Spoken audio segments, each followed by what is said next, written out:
Welcome everybody to the last of our breakout sessions for the virtual rare disease showcase. Really happy to be here today. And we've got a really nice panel in front of you to try and discuss some of the future prospects for clinical trials in the world after COVID-19, if such an after really exists, but we can dive into that as well.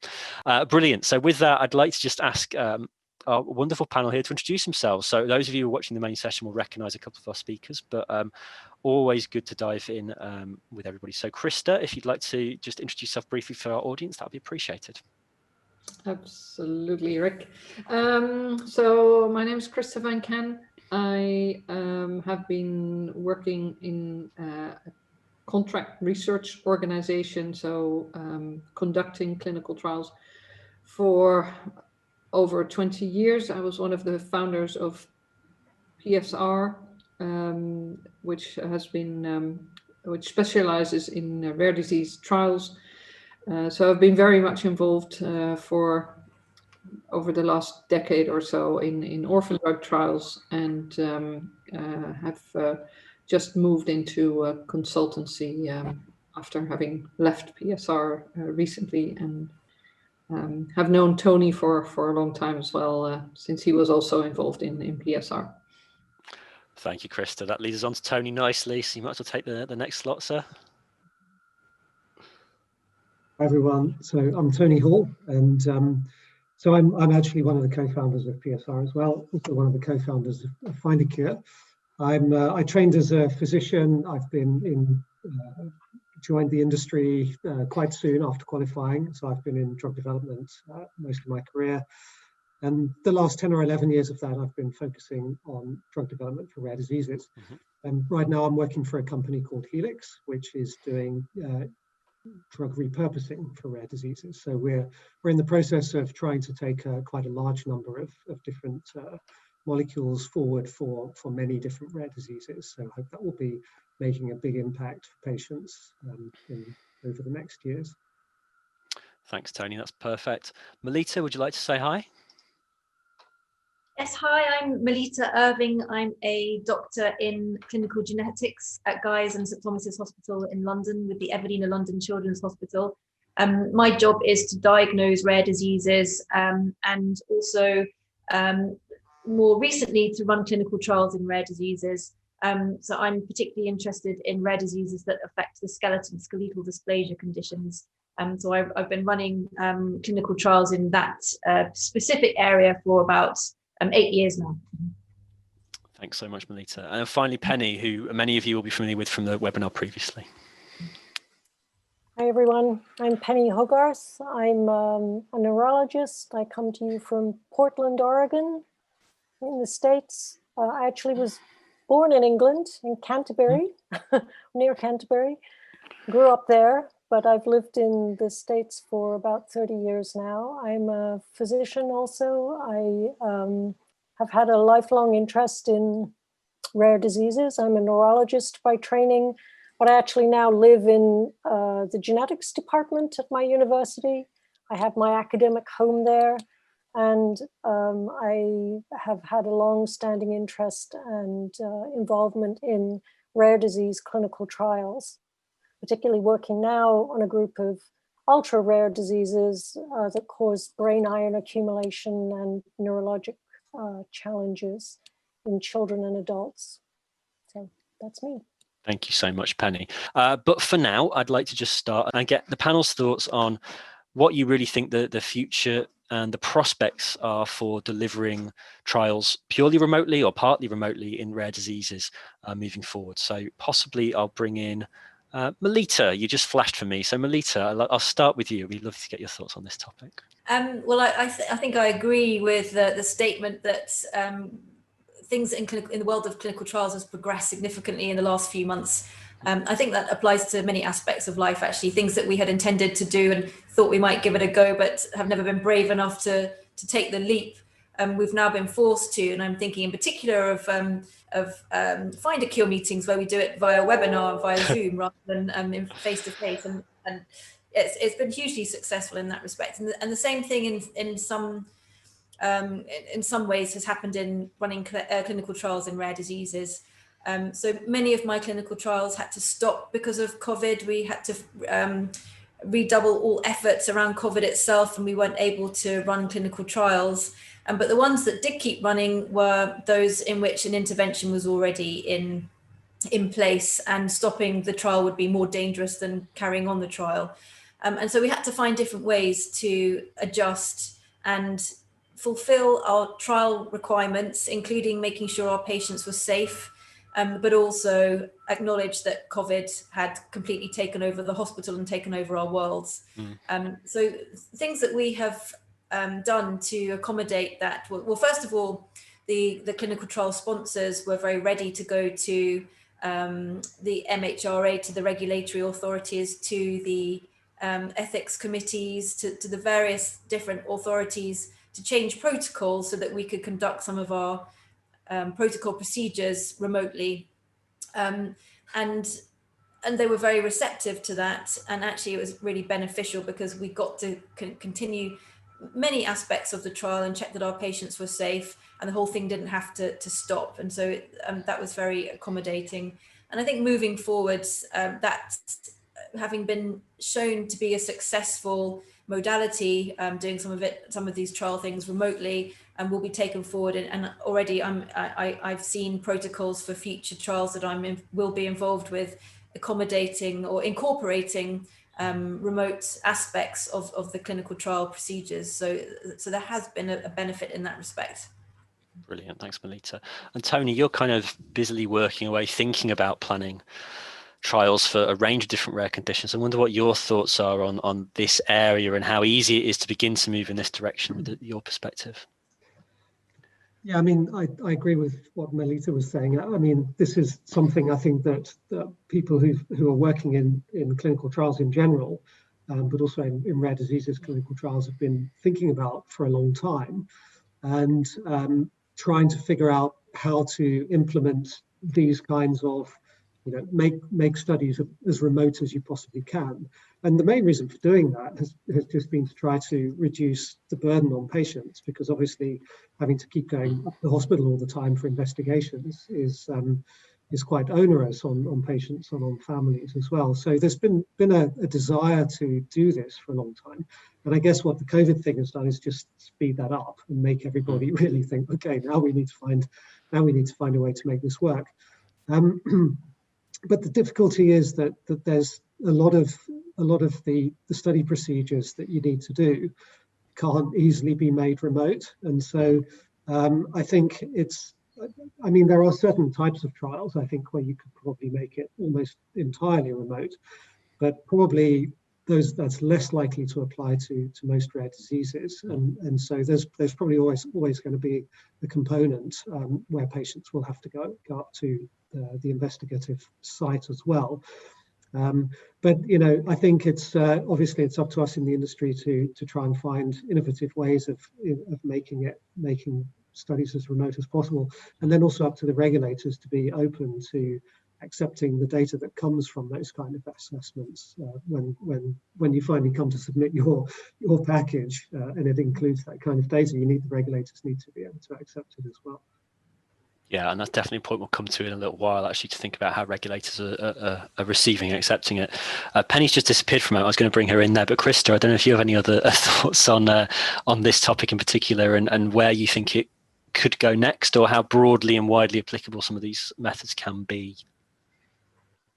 Well, I definitely feel that the more decentralized setup is here to stay.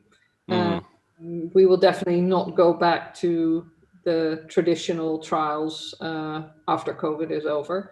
And it's now really a matter of making sure that all of these new technologies and processes are implemented in the procedures of companies that are involved in clinical research. So both from the sponsor side, the pharma companies, the biotech companies, and also the contract research organizations. Now, a lot of companies were kind of overwhelmed by having to find a solution short term, and implementing things like home care and telemedicine and direct-to-patient delivery of study medication, etc., without really having all the proper processes in place and training for the staff, etc., and for it to really become normal, a part of doing clinical trial. Something that will require a bit more time, but still it's definitely here to stay and to be further expanded, especially since technology further develops, which it's doing on a daily basis. There will be even more possibilities to do certain measurements in a remote setup. Thanks, Christa. Penny, you're in the depths of running a trial like this right now, and having just set one up. The up. reason that I disappeared was because a question came up about some samples that had landed. So really? I apologize. No, that is the best reason. Like clinical trial in action. Sorry, I lost a little bit of the thread there. So not at all. No, I just wanted to bring you in actually there because I was interested in what your thoughts are. You've mentioned you've run a number of trials, so how running the trial in this remote way has compared to more traditional routes, and what things you think have been particularly challenging in it, and what things you really have maybe opened your eyes to doing things a different way. I just wonder what your perspective is on having just set this up and the challenges, particularly in that purely academic setting that essentially you're working in. Yeah, it's interesting because I do think that some of it is medical and scientific, and some of it is social and societal. I think there are considerations to be balanced on all of those fronts. And I think we will, over time, develop a kind of an algorithm based on the risk of the intervention, the vulnerability of the patient participant population, and the burdens of the research, both in terms of safety, but also just these practical burdens of getting to the study site and such like. I think we will come to a balance, but I think we've kind of swung all the way to one end of the bell-shaped curve of necessity because of COVID.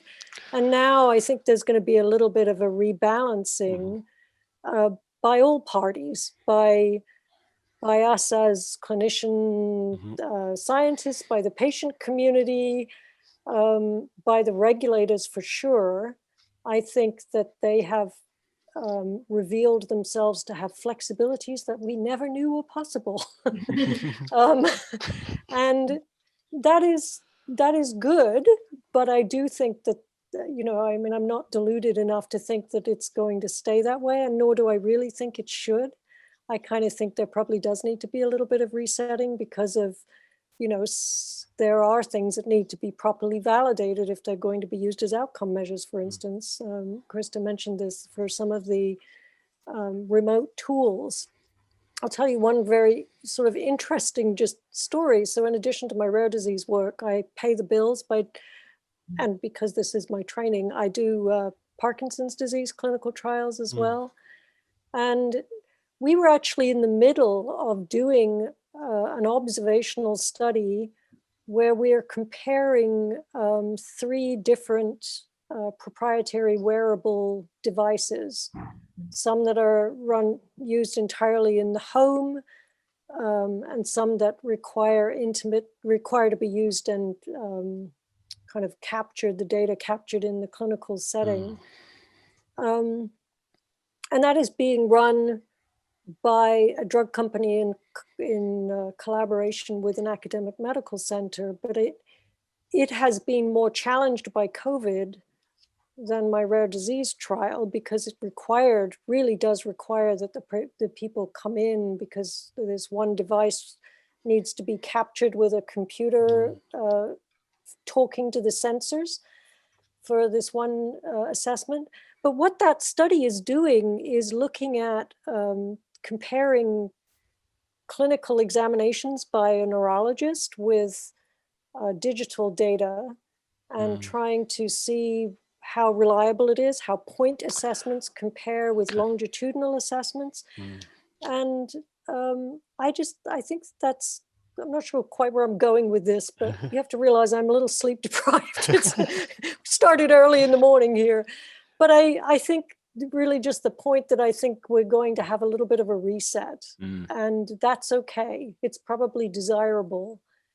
I think that we have had the world revealed to us for an alternate clinical trial reality that we previously was way off in the future, and now we see it as possible now. And I think it's kind of an exciting time, quite honestly. Absolutely. Thank you, Penny. I'd like to kind of hook onto that a little bit. So there was you mentioned there that kind of calibration, the balance between the kind of societal side of things, the patient needs side of things, the clinician needs side of things. And then I suppose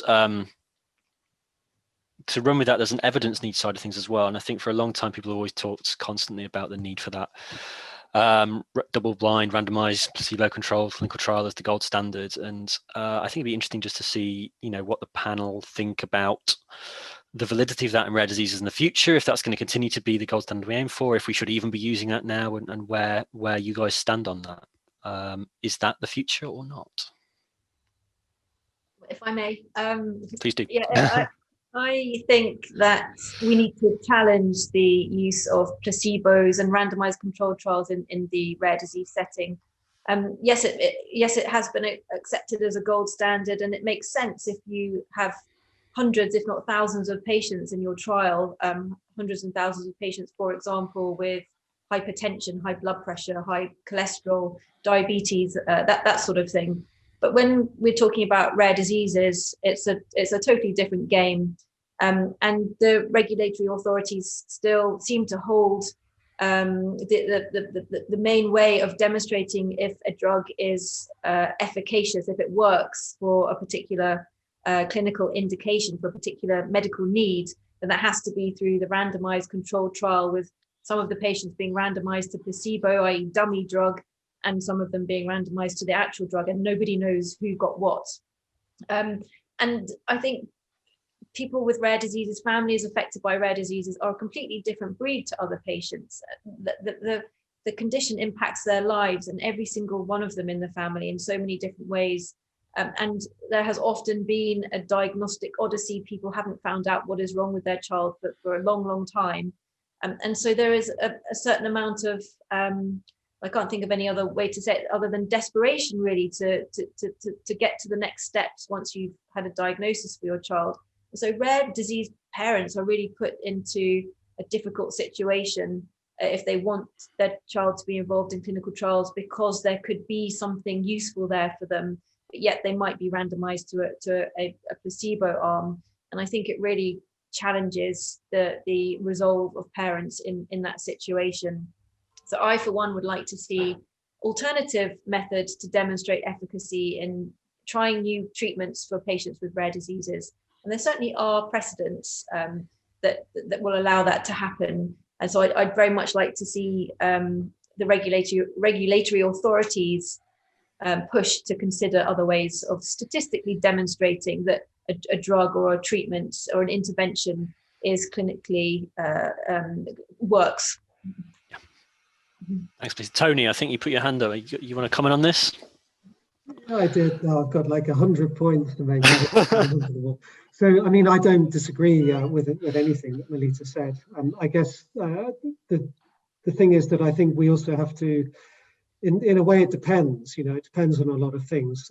Rare diseases obviously is not one single entity, and some diseases are extremely rare, and just sort of doing a normal development program is impossible. But other rare diseases that meet the criterion for rare disease are relatively common, and it is possible to do a more sort of normal randomized controlled clinical trial. Whether that control should be a placebo or not is another issue, and that obviously there are many things to take into account. One is just whether it's even feasible. I mean, the program that we did for the Developer Cure program, for repurposing for nitisinone, the regulators wanted us to have a control arm in that, but you can't have a there's no point in having a placebo control because you wouldn't be able to mask it because it would be obvious because of the condition itself, because the urine of the patients goes dark, so you'll be able to see that you're on placebo. So sometimes it's just not practical to be able to do a placebo. I think the thing is that you have to always just ask the question, how do I show that my drug is safe and effective? At the end of the day, that's what you need to show. And if you can do that in a way that doesn't involve having the sort of normal randomized controlled clinical trial, then I think the regulators are often open to that kind of discussion. One of the things that has proposed recently is the use of digital twins for controls, using data from either from previous studies where there was a placebo control group, and then using AI technology to try and match those profiles with the patients that are in your current study. And so that maybe is one way of doing, or external controls, natural history controls is another way of doing it. But in general, unless you have, if you have a disease where people will die if they don't get treated, and your drug stops them from dying, then you probably don't really need a control group. But for most drugs that are being developed, you do need some kind of control group. So I think it's always useful to try to think of a way that you can include a control group in your study if that's at all feasible. Thanks, Tony. A comment she put into the chat: is it still the case that with rare conditions, the treatment versus placebo can be given on a 2-to-1 ratio or mixed ratios? And how easily can this kind of shifting model and how you're delivering placebo help with recruitment? I believe, Penny, that the trial you're working on is using a kind of shifting ratio with the placebo. Do you want to just comment on that? Yeah, so we actually have a 3-to-1 ratio for the first 6 months, and then everybody goes on to open label. And we also had, although this was something that sort of became apparent to us after the study started, because we enrolled so quickly and then we over-enrolled, and then we didn't want to close the trial to particularly new diagnoses, young kids who were getting newly diagnosed. We couldn't quite imagine closing enrollment. And so we have what is in effect a second study that is direct to open label. And in order to fully honor the people who had agreed to be in the double-blind placebo-controlled arm, there is a gap between the last person enrolling in the double-blind and the first person enrolling in the direct to open label arm, if that makes sense. Yeah. But people had the option when they were wanting to enroll in the trial. We were very frank with them. Listen, if you wait, you're welcome. And this was a risk on our part for the success of our trial as designed. You could wait. We don't know how long you're going to need to wait. But when we have reached our number into the double blind, another 6 months beyond that, 5 or 6 months beyond that, we will open it to open label enrollment. And, without exception, people chose to enroll in the double blind. Yeah. I would also just say that I think placebo, we're very focused on efficacy, and that is, of course, what we're all after. But a placebo-controlled trial does tell you something about the safety of the compound too. Is if you have an unsafe compound, and that is revealed by an active treatment group and a placebo group not having those same those same adverse events, that's an important outcome too that I think sometimes gets a little lost in the conversations. I do think that natural history controls are potentially a way forward, but that is fraught with challenges.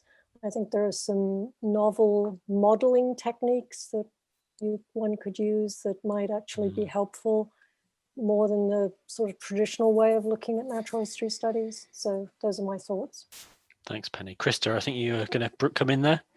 Yeah, I just wanted to add to what Penny was saying, that where I feel we can still make improvements in rare disease research, rare disease clinical trials, is having more specialized statisticians. So obviously all of this, if you're talking about the design and the ratio of active versus control group, etc., they're all statistical considerations. And there is a lot possible nowadays in regards to indeed what Penny was saying, modeling, statistical modeling, etc. But I feel that in many cases, statisticians working in the pharma and biotech industry, if they've been working most of their lives in common diseases, they just tend to say, oh, okay, you know, this is how I've always done it, this is how it works, and this is how we should set up the study. Well, there are so much more innovative statistical methods available, but not all statisticians will have the relevant expertise. Brilliant. Thanks, Christa. I absolutely agree with that point. Can I just add one other comment? So I was trying to get my study funded through a federal agency, and I really would have preferred to use a novel adaptive design.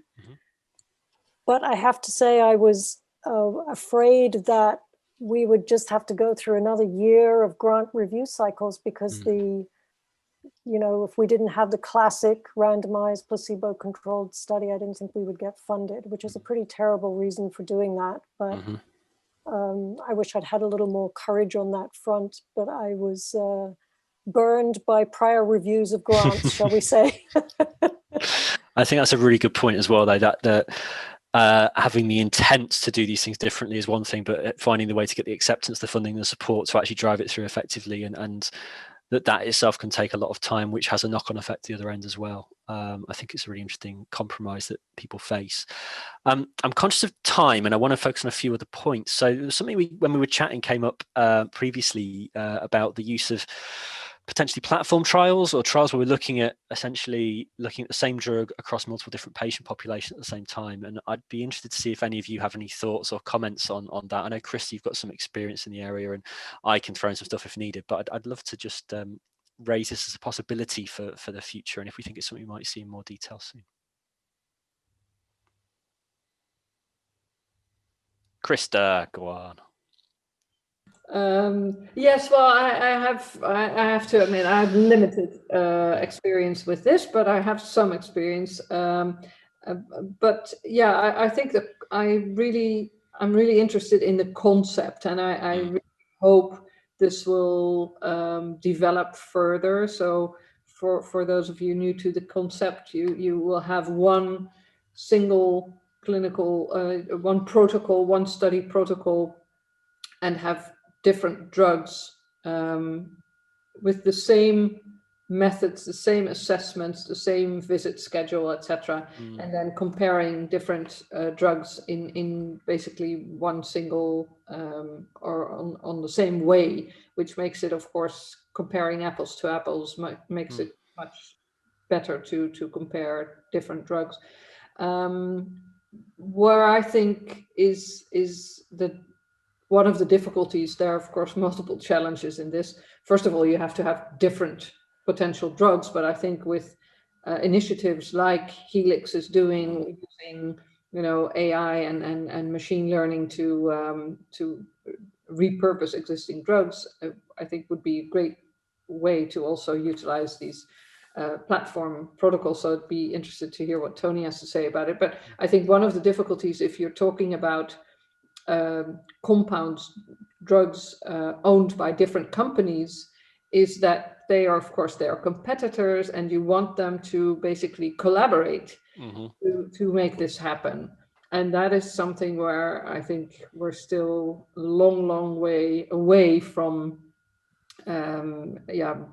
finding a method to really put the heads together and be focused on finding a cure for or a therapy for the patient instead of only own commercial gain. So thanks, Christa. I think this is a really interesting area, whether you're looking at multiple drugs across a condition. Maybe you're looking at finding a way to get patient communities to come together where you have similar underlying mechanisms for rare conditions, and finding a way to test the same drug across them, which I know there are some examples of out there.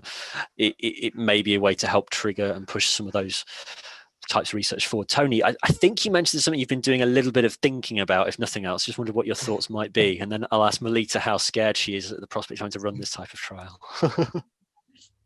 Yeah, I've definitely been doing some thinking about it. I think there's also like several different terminologies here. There's the umbrella trial, the platform trial, the basket trials, and they're not all the same. So like an umbrella trial, which I think is what Christa was describing, where you have several different drugs and you're testing those on a single condition, as opposed to the basket trial where you've got several conditions and you're testing a single drug on them. Which is actually the one that I'm most interested in thinking about. I mean, you mentioned about what Healx is doing. I mean, at the moment, that's not what our algorithms do. That doesn't mean that they can't do that, but somebody would have to write the algorithms.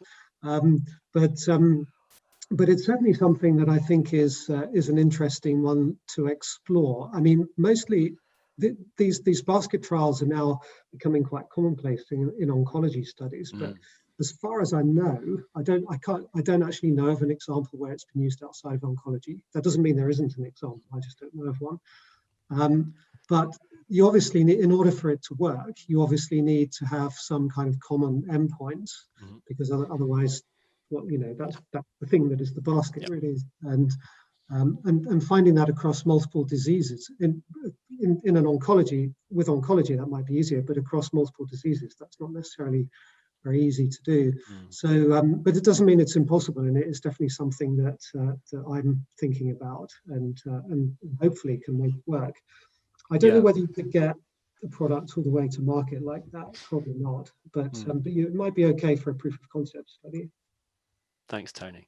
Melita, just any thoughts on this kind of trial, if it causes fear in someone who's got to deliver them, or if it's actually an exciting prospect to actually increase the rate and delivery to patients? I think making this more high throughput would be really welcomed.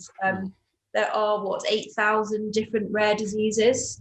Are we going to create or develop 8,000 different compounds or repurpose different compounds for each disorder? And not every disorder is its own disorder either. They can be very different based on the underlying genetic change, the variant that causes that condition in the first place. So yes, it's an exponential number of products that we would seek to develop. So looking for a drug that is already in existence, perhaps one that is long in the tooth, so that it's not under these same commercial pressures, and one that can treat several different disorders, to my mind, is the Holy Grail.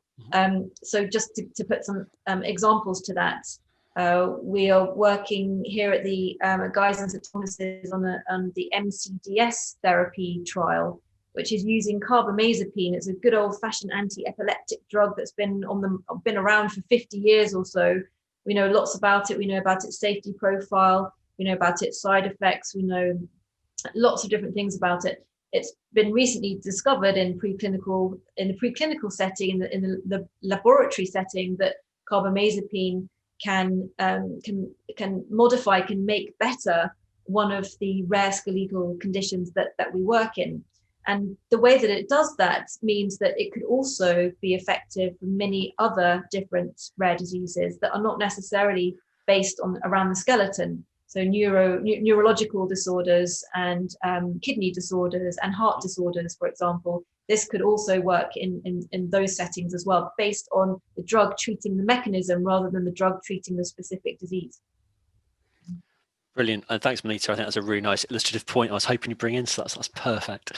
Right, guys, we are really pressed for time because Tony and myself have to hop over to the main stage in pretty much 8 minutes time to present another fantastic talk to wrap things up. So I would like to just wrap things up with a simple question to each of our panelists, a simple and brutal question, obviously, and ask you to very quickly give your thoughts on where would you see rare disease clinical trials 10 years time down the line? And Tony, seeing as you're so pressed for time, I'll make you go first. In silico, yeah, would be my answer. So, and maybe 10 years is a bit of a stretch for that to be a case. So no doubt that will come one day eventually, but in principle, you know, it should be possible to perhaps, probably this won't be a kind of all or nothing thing. Perhaps with time, we're already talking about like digital twins. Maybe then there's some other parts of studies that can be done or simulated, let's say. And the ultimate aim of that obviously would be that you don't have to run clinical trials at all. You can do the whole thing in a computer. That would be cool. Thank you, Tony. That's a great example and a nice futuristic point for you to close on. Melita, I will come to you. Well, I'd like to say obsolete because we've fixed everything, but I think that's very, very unlikely. But I think more high throughput and making clinical trials available to many more rare diseases, because we have identified the best way to tackle clinical trials in the rare disease setting, so that we can get many more rare diseases through the clinical trial domain and things out the other side as well. So yes, treatments that are approved for use in rare diseases. Lovely, thank you. I feel mean, but Penny, I know you heard this question literally 40 minutes ago and you've had very little time to mull it over, but do you have a thought on what you might envisage for trials in 10 years' time? Well, given that a large number of the 8,000 rare diseases are genetic diseases, and given that whole genome sequencing, deep sequencing is becoming ever more affordable, I think we will have much more widespread genetic newborn testing. And then Tony's in silico drug purposing will be paired with that, and we will cure a lot of rare diseases before they ever really manifest. There's a pie in the sky idea for you. I like and 10 it years much. is a long time, and we've just seen a whole lot happen in a relatively short time, and genetics is where it's at. Absolutely. You never know what's going to be around the corner. So thank you for that. The geneticist next box over from me is smiling. So brilliant. And Christa, to close the session, what would you say for this? That's most difficult after 3 people have already. It is. I'm so sorry. I thought, someone has to be last. I'm sorry. Yeah, exactly. So I'll try to add something, but I don't think I can go over the previous answers. But I would really say much more than now, really in close collaboration with the patients. And because obviously the mobile technology is improving so fast, and hopefully the acceptability of the data generated by mobile technology will be much better in the next couple of years. So really having the possibility for patients all over the world, from all layers of society, to participate in trials across the world, because if it becomes much more virtual, there is no need to visit a study site in a particular country at a particular geographic location. So it would become much more of an international thing with low burden on the patients.